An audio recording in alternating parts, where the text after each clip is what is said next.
I build my blends in a painterly fashion, but then I really actually take those painterly blends and create way more of a graphic linear design. So I'm not really using them as painterly blends, but that's how I begin. You can see down here, I have a little paintbrush that has a water bladder in it, and don't need very much water to make these interactive. So I usually only put about 8 drops of water in there. So it just keeps the brush damp. Otherwise, there's too much water.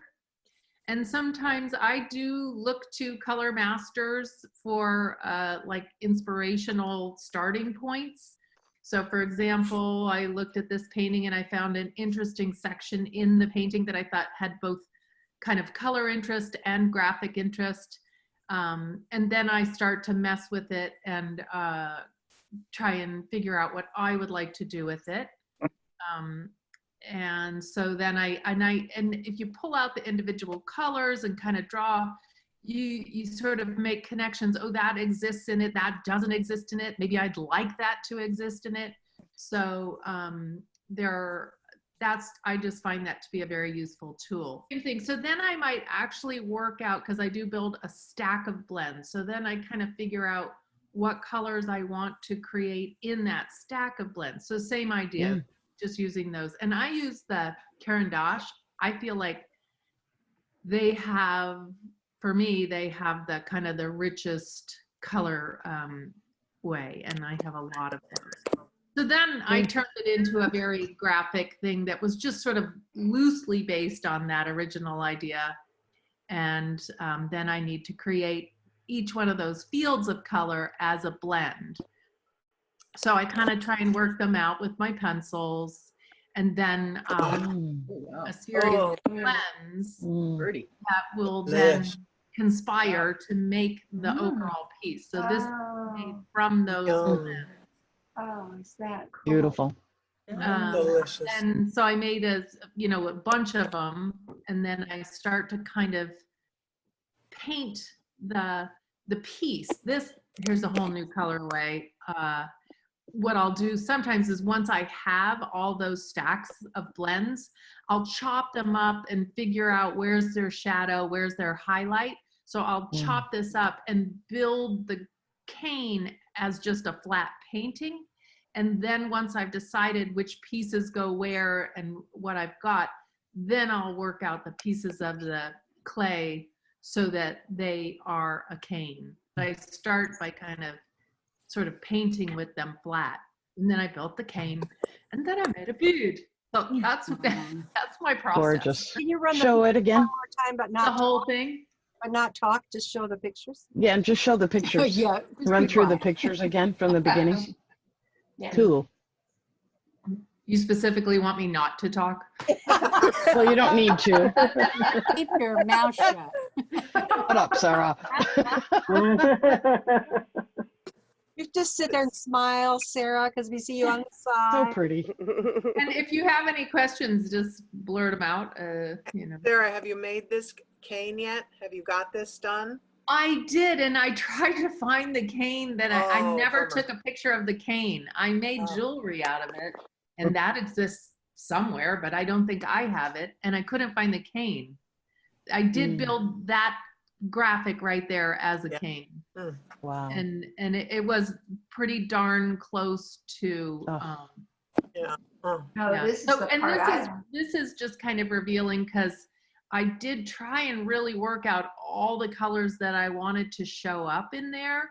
And the overall feeling is not, it doesn't feel the same as this.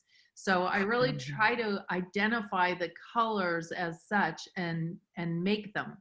And then when you stack them up, as you can see, they add up to something different. Yes. That's Wow. fascinating. That is cool. This might be the cane. I mean, it's a bastardized early cut, so it's not the clean cane, but I think that's essentially where it went. And I let go of things a lot during the thing. If I have all kinds of little tiny precise things, I let go of some stuff. It's like, You have to. clock is ticking and I'm moving. if you put that much intention, I would tell my students, because sometimes they get frustrated because the process is so processy. It's definitely not for everyone. But I would say, you know, if you can focus and make your intention go into the piece, that there's, even if it's difficult to extract it, it's there. And that was it, playing out in pattern, because I do think in pattern. That's I'm a textiles person, and I do think in pattern, and so that's Sarah, are those mirrors that you have? that was actually a Xerox of a piece, and then I just mirrored it in the Oh, Xerox. gotcha. I do reduce large pieces with my feet, and there is a video of that on my website in case you want to see my little square feet, which I rarely take out of shoes to show. I'm going to put it on the web. And so I do reduce it with my feet, and then I use the arm of my chair, and then I can kind of use gravity. And then lately I haven't been making canes that big because I haven't been doing that much production type of work. I have been using the leather mallet, and that is my current favorite reducing tool. It doesn't stick to the clay, and you can just whack it real hard. And the center, you know, you can hit it hard without putting a lot of stress on your arm. And the center moves at the same pace as the outside. It's very, it works really well. So I've been using a leather mallet to reduce. And I use Fimo, and I use a lot of probably close to 20-year-old Fimo. I have Carol's old Fimo. I have Maggie's old Fimo. I have a lot of people's old Fimo, because I sort of put the word out that I like old Fimo. And I have, and you'll see in my video of my studio, how much old Fimo I have. I have all of Grove and Grove's old Fimo. I have a lot of old Fimo, most of which, so I only have to buy like black and champagne. And that's about it, because I've got most of the colors that I have been using. And I just toss it in the food processor with some Mix Quick, and then I use my leather mallet, and then boom, into the machine it goes. And it's not as hard as you might think, considering it's 20-year-old Fimo.